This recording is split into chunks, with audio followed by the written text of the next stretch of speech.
Welcome back to What It's Really Like to Be an Entrepreneur. I'm Vincent Lanci, speaker and author of the book Left for Dead, A Story of Redemption.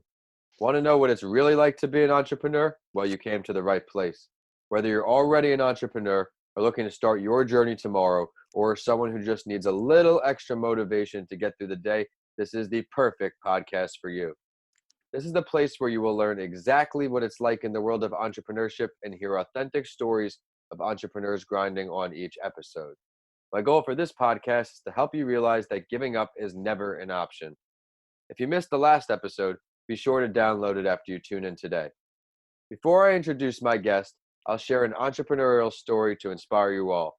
On this episode, I will introduce Jan Hansard. She is the co-founder and CEO for Simple Green Smoothies.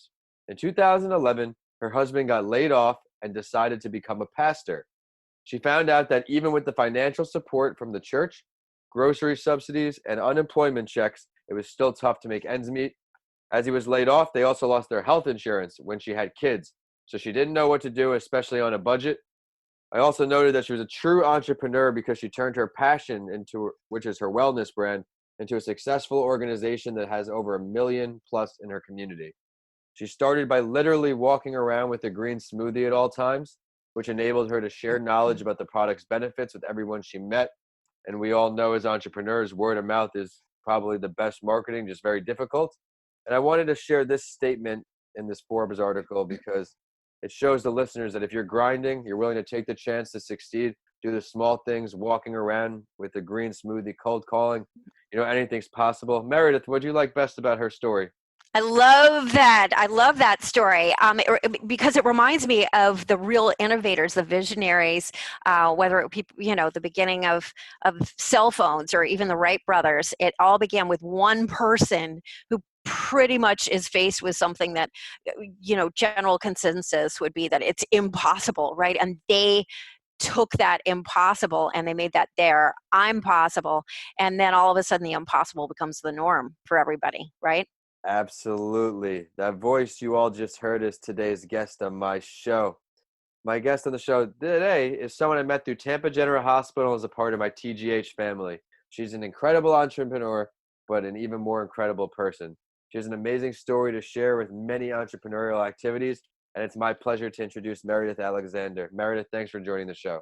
Hey, Vince, I am so thrilled to be here, and hello to all of your listeners out there. I'm so excited to connect again. It's been a few weeks, but if you wouldn't mind, please preview a bit of your story before we hit into the questions and then touch on what you're working today.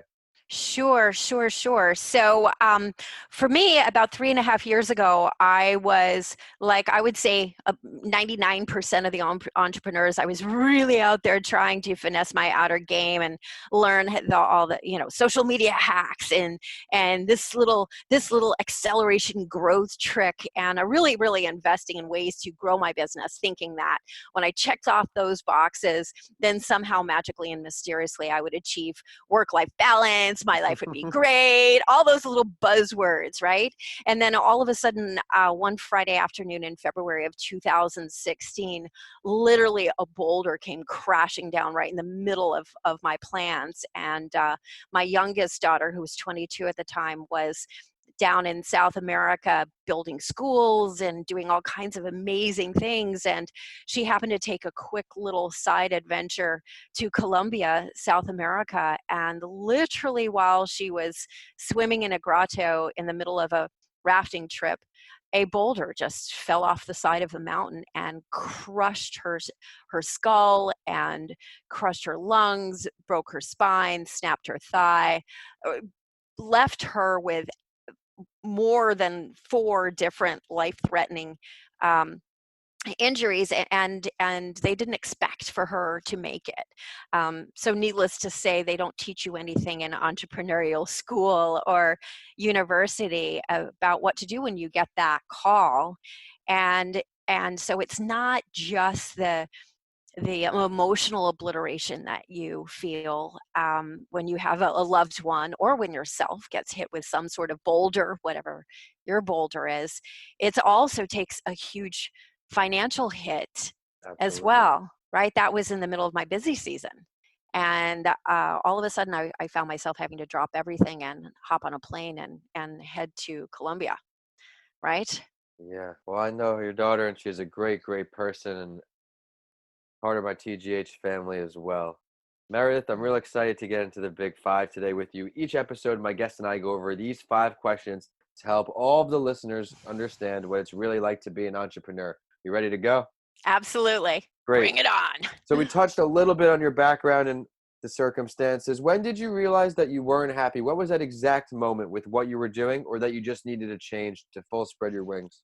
So what was so when the boulder fell, a lot of things came crashing into me, and I realized that a lot of the things that I had thought would be important to me suddenly were not nearly as important as I thought. And I also realized that some of the things that I had been settling with, there had been a lot of things that I didn't even realize that I'd been settling with, and I realized that that my mindset was infinitely more important than I had been giving it credit for being, and for the importance in my success. And so I realized that I had not been fully alive, right? So this crazy boulder, Skylar clearly did survive against all odds, but it came into our lives, as I discovered along the way, not as a powerful lesson in how to face death, but how to choose to live. And that meant my business. That meant something that felt like it was empowering me, something that I was passionate about, and something that even if I was the only person on the face of the planet who believed that it was possible and who felt that this was my calling, that ultimately, if I persisted at it long enough, and if I learned how to do it in the right way, and I watched the mentors, the people who had done something even similar, that I could get there, and I had to get there. That was why I was here, and that, and only that, would leave me feeling even more alive. Amazing. You're both such amazing people. What would you say one or two of the most difficult parts of being an entrepreneur are on that laundry list of things? If you had to pick two, what are we thinking? If I had to pick two, I would say that, and especially because now I coach and train a lot of entrepreneurs, and one of the biggest walls that entrepreneurs crash up against is when they have an innovative idea, they immediately jump to saying, well, how? How would I do this? How will I make this?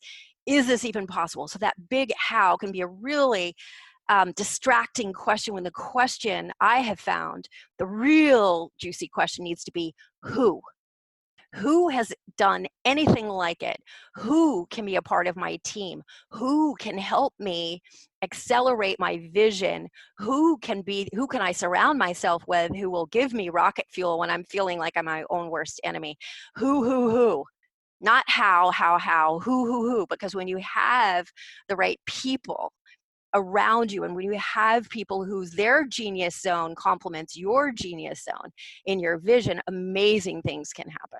So that's the biggest one, is asking entrepreneurs, asking how, and in that way becoming their own worst enemy. And then secondly, That's true. and then the self-doubt stuff, just believing that because going back to the who, in a way, because sometimes the people around you say that it can't be done, because the conditioning up until this point in your life may imply logically that it can't be done, doubting yourself and looking at one learning experience as a quote unquote failure, as undeniable evidence that something isn't going to work, there's something wrong with you, you're not good enough, whatever it is. It's that self-doubt. Absolutely. I couldn't agree with you more. If you had to pick one of your failures, Meredith, Mm. what is your greatest one, and what did it teach you? Probably one of my greatest failures was in my original business, and I say my original business because in addition to still being Sky's primary caregiver, I also now have 2 additional businesses that have begun thriving. But my original business, 2 years before the boulder dropped, I had a financial boulder drop into that business where it really caused $100,000 hit. And that pardon the pun, really rocked my world, because I was attaching my own self-worth as everything, a human being, Mm-hmm. a right to be on this planet based on the income, and based on, my success as a person was, directly corresponded to Yeah. what was happening in my business. And what happened was totally uncontrollable. It was people backing out, people backing out on their commitments that I could not have controlled had I wanted to, and I could not have foreseen that. So to beat myself up over that was really irresistible at the time. I mean, it was Yeah. really, really tough. And I got to the point where I hated waking up in the morning. And yet, as I look back on that, it taught me a couple of things. One, that uh, we can often survive things that feel unsurvivable when we start looking at them from another perspective. We can survive them, and thanks to those things, we may have no idea what the frick, why they're happening at the time. However, fast forward a couple years, when I looked back and I went, oh my gosh, had that awful thing not built my resilience muscle, I would not be the perfect person to then ask the type of questions to shift the perspective the way I was able to when the actual boulder dropped in our life. And for that to become a pivotal moment of saying, okay, if that served a purpose, what might this be leading to that I just can't see yet, That's a great right? way to look at it. Yeah. Incredible outlook. Yeah, it became super powerful to me. And it allowed me to actually genuinely, for the first time in my life, feel grateful, literally grateful for things that had been impossible to feel grateful before. That totally, even though I knew, quote unquote, that I should feel grateful for them, if I was authentic and honest with you, I would have said that's total bull. I cannot. How can I possibly feel grateful for this, and this, right? Um, and then as I got to the point with the boulder, I was like, oh my gosh, that's so amazing. It was like walking out my front door and all of a sudden seeing this amazing spider's web that had been invisible 2 seconds before, and from a different angle. It was incredible. Absolutely. Yeah. If you could pick to have a conversation, Meredith, with any entrepreneur, dead or alive, who would it be? What are you guys discussing? Let's hear about it.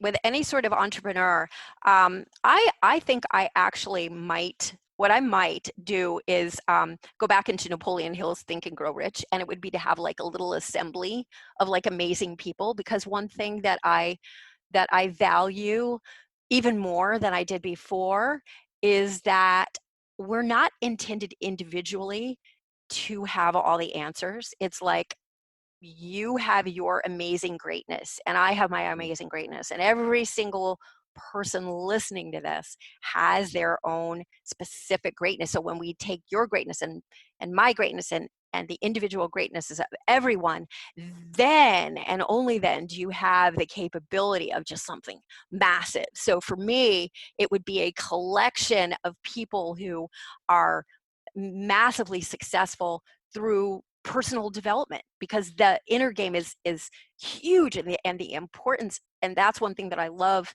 in the business world today, is I think it absolutely is personal, because it's business, because businesses are dependent, they're only as good as the quality of the people within that business and what they stand for and what their individual whys Mm. are, you Yep. know. If you're And then making it personal, you're uh, caring about it, and you have that attachment to it.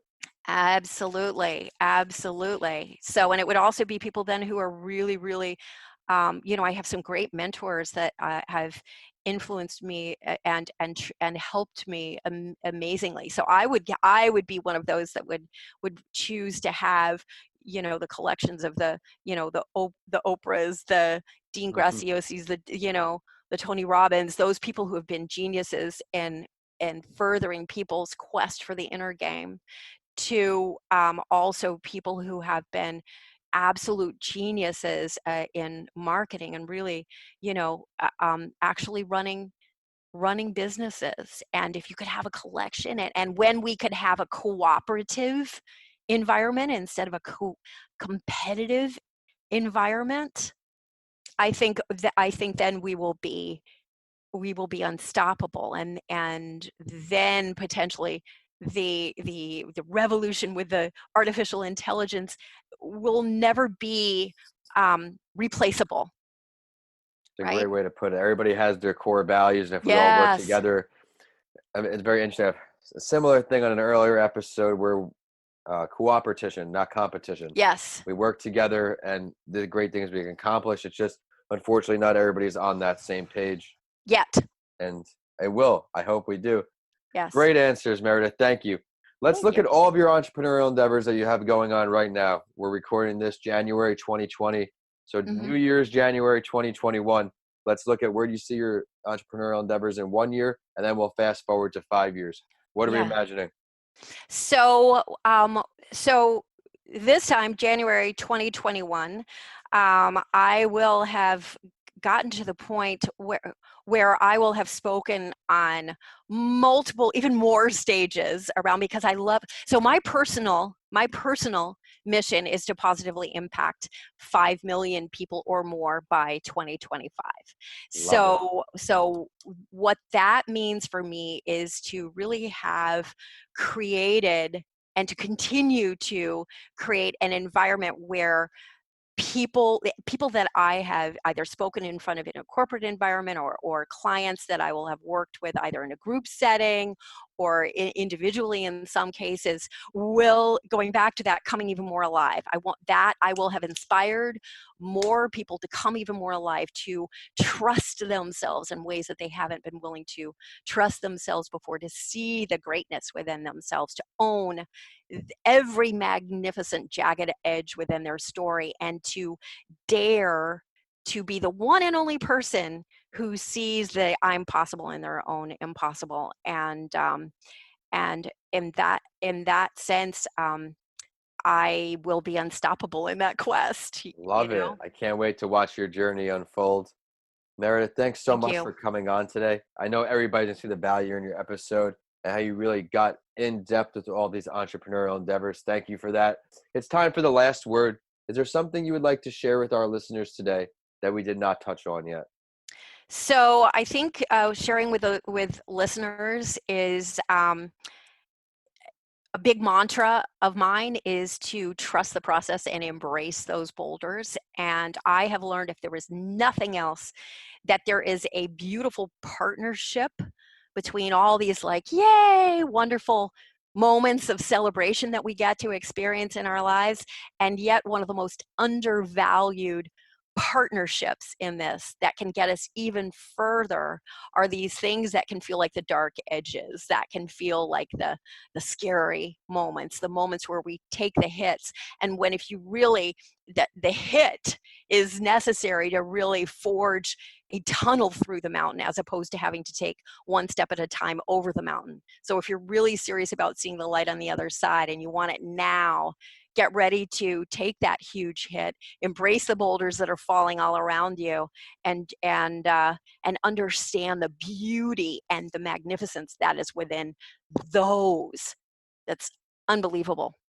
Absolutely. Awesome, Meredith. Can you please share your social media, website, or other ways for our listeners to follow your journey, request your services? Absolutely. So I have a couple of websites for my speaker world. It's meridithalexander.com, which is MERIDITH, Alexander.com, right? Also, for the actual coaching is gritmindsetacademy.com, or you can actually just text GRIT, GRIT, to 26786. And there's a little surprise at that. So that's GRIT, GRIT, 26786. Yep, Great. absolutely. So, and I would Amazing. love to stay in contact with everyone. And if you want to hear more about Skylar and that particular journey, then join us on Facebook at Sky is the Limit, SCHUY is the limit. Amazing. I'm sure everybody will check it out as soon as they hear your episode, Meredith. Thank you so much. Everybody listening in, you could also follow the show on Instagram at Your Favorite Morning Podcast and on Twitter at PodcastsByLanci. My handles are at Vincent A. Lanci on all social media and YouTube, and my website is vincentalanci.com. Make sure to check out my book, Left for Dead, A Story of Redemption, on Amazon now, and be sure to email me or DM me. Let me know what you think. If you enjoyed today's episode, please continue listening and rate What It's Really Like to Be an Entrepreneur 5 stars. I work very hard to find value delivering stories for you on each episode. As always, I will end the show and follow the last word with a quote that inspired me, and know it will for you too. This one is from Joanna McFarland, the co-founder of Hop Skip Drive. She says it's important to realize that brand is much more than a logo and slogan. A brand is who your company is, how you function, and make decisions. Thanks for listening, and I'll see you all on the next episode of What It's Really Like to Be an Entrepreneur.